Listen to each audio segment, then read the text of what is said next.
पैसा कमाएगा साहब। हाँ, पढ़ाना भी नहीं, दिन भर बैठे रहना है, मार आराम से जो करना है वो करो। इसको मतलब है बच्चा पढ़ा है या नहीं पढ़ा है, सही है गलत?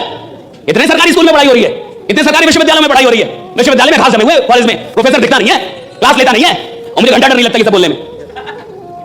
कितने ईमानदार लोग हैं, और ये जितने भी लोग हैं जो नौकरियां कर रहे हैं, नौकरी की चाह रखते हैं सरकारी नौकरी की, ये वही लोग हैं जिनको आराम से जीना है साहब, जिनको आराम से पैसा कमाना है साहब। और जिसको आराम से जीना, आराम से पैसा कमाना है, वो इतिहास बनाने के लायक ही नहीं है। जिसको आराम से नफरत है वो इतिहास बनाता है कि नफरत है मुझे आराम करने से, मेरे को आराम नहीं चाहिए, मेरे को काम दो। और देखिएगा बहुत ऐसे लोग होंगे जिनसे काम छीन लोगे बीमार पड़ जाएंगे। मैं अगर 10 दिन काम ना करूं मुझे बुखार हो जाता है।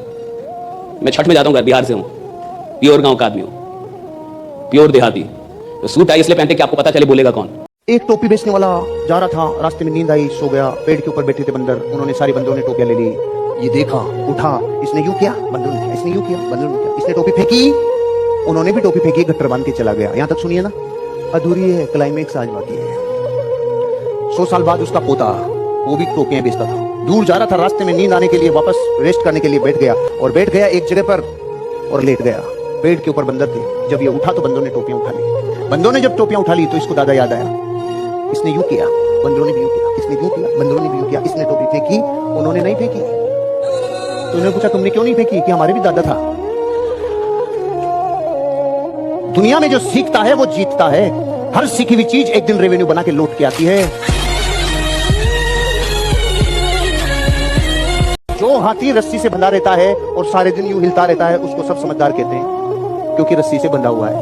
और जिस हाथी ने रस्सी उखाड़ दी उसको सारी दुनिया कहती रहा पागल हो गए, पागल हाथी पागल। अच्छा आपसे पूछता हूं, पागल हो गया या समझदार हो गया? इस बिल्डिंग को आधे घंटे में समेट दे जो हाथी, वो रस्सी से बंधा रहे ना, कितना पागलपन है ना उसके लिए। आराम पसंद आदमी होता है मिडिल क्लास का, और मिडिल क्लास का आदमी जितना आराम करता है साहब, विश्वास मानी कोई नहीं करता है। मैं ये बात बोल देता हूं, इंटरनेट में मुझे लोग गाली देने लगते हैं कि आप नहीं जानते कितनी मेहनत करता है, आप नहीं जानते कितनी मेहनत। तू क्या, मैं क्या लंदन से आया हूं? मैं भी इधर का ही हूं, जिस माटी का तू है उसी माटी का मैं भी हूं।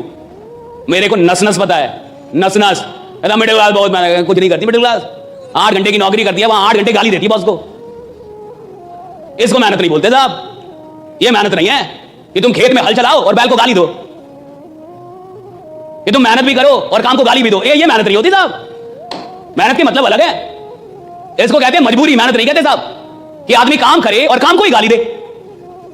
आदमी काम कर रहा है और बॉस को गाली दे रहा है, मेहनत थोड़े, ये तो तुम्हारी मजबूरी है। और इसलिए तो आदमी अमीर नहीं बनता, सिर्फ मेहनत करने से कोई अमीर नहीं बनता। बिल्कुल सच है, वरना मजदूर अमीर हो जाते। लेकिन मजदूर जो मेहनत कर रहा है साहब मजबूरी में कर रहा है, और अमीर लोग जो मेहनत करते हैं वो मोहब्बत में करते हैं, मजबूरी में नहीं करते।